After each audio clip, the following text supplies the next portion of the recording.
جی ناظرین، آپ کو بتاتے چلیں ہائی کورٹ کراچی بار ایسوسی ایشن میں سینئر وکلاء صاحبان نے 1 نومبر یوم آزادی گلگت بلتستان بڑے جوش و خروش سے منایا اور وکلاء نے اپنے خیالات کا اظہار کیا اور مٹھائی تقسیم کی۔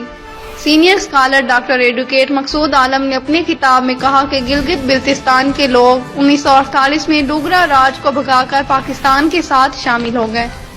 وہاں کے لوگ محب پاکستانی ہیں اور ہر لمحہ پاکستان کے ساتھ کھڑے ہیں۔ رپورٹر انمول نیوز رحیم اللہ درم خیل کراچی۔ یوم آزادی گلگت بلتستان کا تھوڑا سا انٹروڈکشن ہم اس حوالے سے دینا چاہیں گے کہ گلگت بلتستان کا جو ٹیریٹری ہے وہ پاکستان میں ایڈمنسٹریٹو حوالے سے اس کی کیا اہمیت ہے۔ یکم نومبر 1947 میں ڈوگرا راج سے گلگت بلتستان کے لوگوں نے انڈیپینڈنٹلی آزادی خود حاصل کری۔ اس کے بعد 1 جولائی 1970 کو this part as a administrative unit federal government نے لے لیا اور اس کو ناردرن ایریا کا نام دیا گیا۔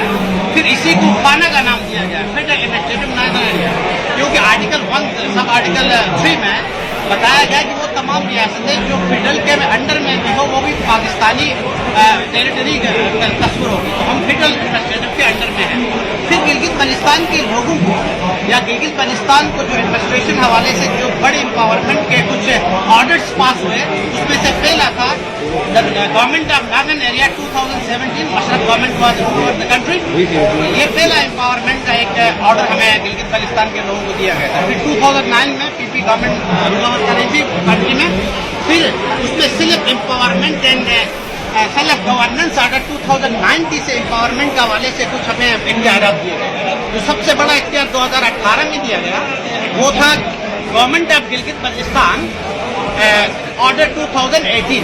یہ جو جتنے بھی آرڈر امپاورمنٹ کے گلگت بلتستان کے لوگوں کو دیے گئے وہ گلگت بلتستان کے کانسٹیٹیوشنل اسٹیٹس کے حوالے سے پورا اس کی ریکوائرمنٹ پورا نہیں کر رہی تھی۔ یہ تو حکومت کے حوالے سے میں نے بات کی، the apex court supreme court of Pakistan نے اس سلسلے میں گلگت بلتستان کے لوگوں کو امپاور کرنے کے لیے کیا کرتا۔ There was a landmark judgment in 1999.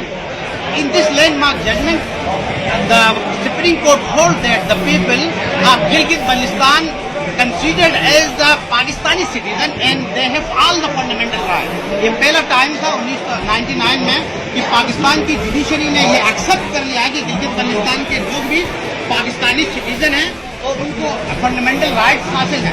پھر اس کے بعد نومبر 2018 کی بات ہے، 7 ممبر بینچ نے بھی ایک آرڈر پاس کیا، ججمنٹ پاس کی، اس میں بتایا گیا ہے کہ ڈائریکشن دی گئی کہ فیڈرل گورنمنٹ کو to examine the constitution to constitute the high level committee for examine the constitutional reforms in Gilgit Baltistan.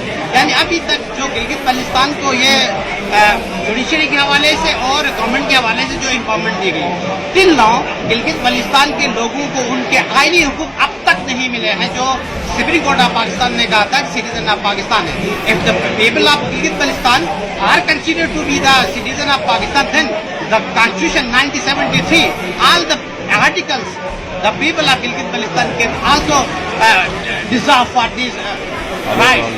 اس کے بعد ہم آتے تھوڑا سا تعارف کے حوالے سے۔ گلگت بلتستان جو 9 ٹاؤن اس میں موجود ہیں، 2009 میں اسکردو اور گلگت سٹی کو 2 بگ سٹی کا نام دیا گیا جو پاکستان کی بگ سٹی کا نام دیا گیا۔ اس کے بعد گلگت بلتستان میں 2 ڈویژن ہیں، ایک ڈسٹرکٹ ایک ڈویژن گلگت ہے اور ایک ڈویژن بلتستان ہے، اور ان 2 ڈویژنوں میں 4 ڈسٹرکٹس ہیں، 4 ڈسٹرکٹس ہیں۔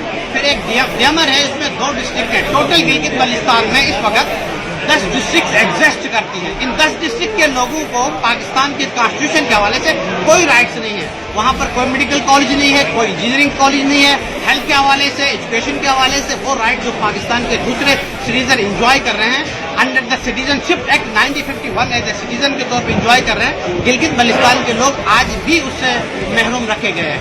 ہم یہاں پر جو ہم سیلیبریٹ کر رہے ہیں یہ ڈوگرا راج سے آزادی کو سیلیبریٹ کر رہے ہیں 1 نومبر کو، اور پھر اس سیلیبریشن کے بعد انڈیپینڈنس کے بعد پہلی دفعہ گلگت بلتستان دنیا کے نقشے میں ایک آزاد ریاست کے طور پہ سامنے آئی۔